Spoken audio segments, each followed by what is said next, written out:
Hi, I'm Beth, and this is Mindful Bites.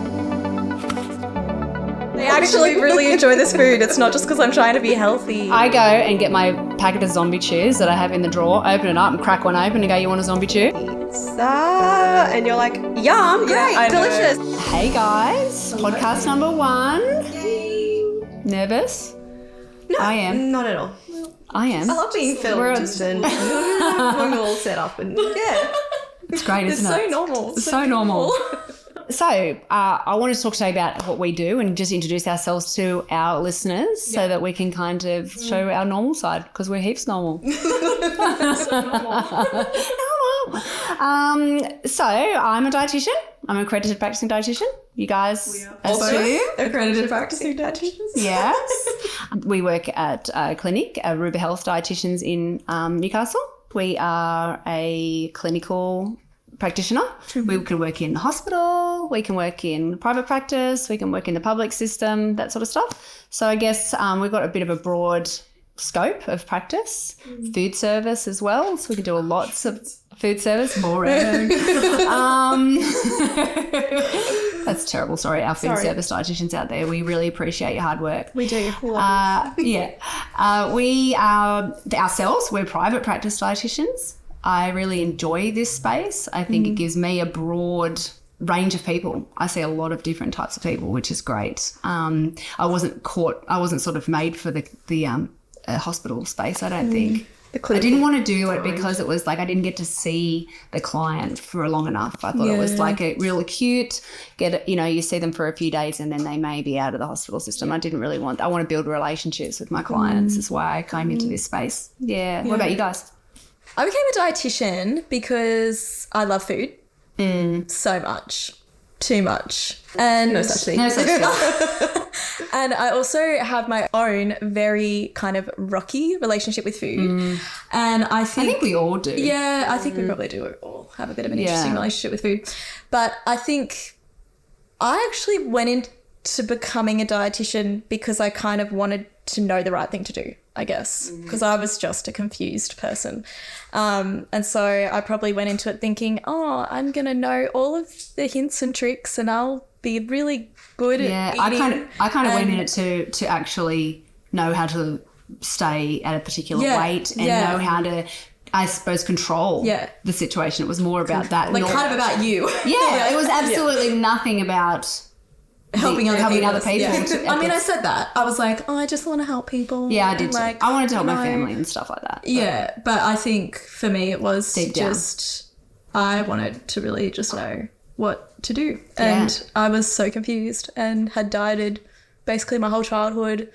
And yeah, that's kind of what brought me into the space. But to be completely honest, it's completely different to what I thought it would be. And I still love it just as much, if not more, than what I thought I would. Yeah. What about you, Pam? Yeah, probably the same. I always thought that I would, or always wanted to do something with people, but I don't really like touching people. So this was kind of the clinical thing, but not really having to be that hands-on. I remember that class at uni where they're like, this is the only medical part, like a medical course that you can actually do that you don't touch people. I was like, oh yeah, that. Unless you're doing a physical assessment and then the most you have to do is be like, can I touch your leg? Can I touch your arm? Can I just touch your collarbone? And that's it. Yeah, so I think there was that aspect of it. But yeah, so growing up around lots of different comments around my body, but also in the sporting world, having to make weight categories and stuff, I didn't have much help to do that. So everything I did was wrong. Disordered, not very good.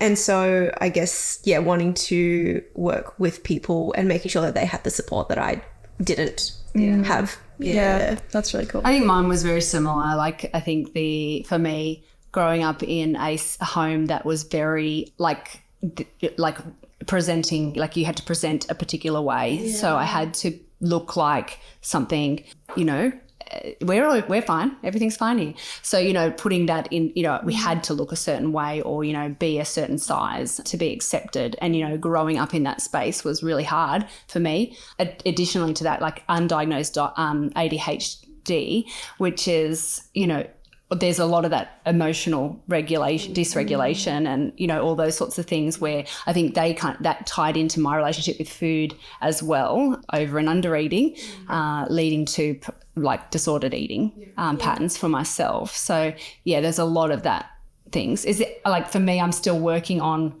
like little bits of it. I notice pop up every now and again. Like, Absolutely. you know, the one thing that always like strikes me is things like Caesar salad dressing or cheese. Yeah. It's like that sort of fear food kind of thing, just like pops its head up every now and again. No, not eating this stuff. And like, I really, like, that was a thing that I was working on there for a while, is like, now is the cheese business, because the cheese one was I didn't notice it kind of popped up just recently. It's like, you know, you don't eat cheese. Yeah. Like, I eat cheese all the time now. Like, I just chunked down a big bit of it before we came in here. You know, but it was a thing, and it's, you know, there's those little bits of food rules that kind of keep popping up that I am really wanting to challenge. But it's you know, I'm older now. We won't say how old, but we're you know, midlife, and they're still there. Yeah. And I'm a dietitian, and they're still there. Yeah. And I think as dietitians as well, like having to know the nutritional value and things around. I know, we were literally talking about this the other day. It's so hard to turn that off sometimes. Yes. Like, I'm the same. Like, sometimes I'll be like, oh, avocado. And I'll be like, oh, you know, that's a lot of avocado. And it's like having to challenge that in myself and be like, no, that's okay. Like, you actually enjoy avocado, just eat it.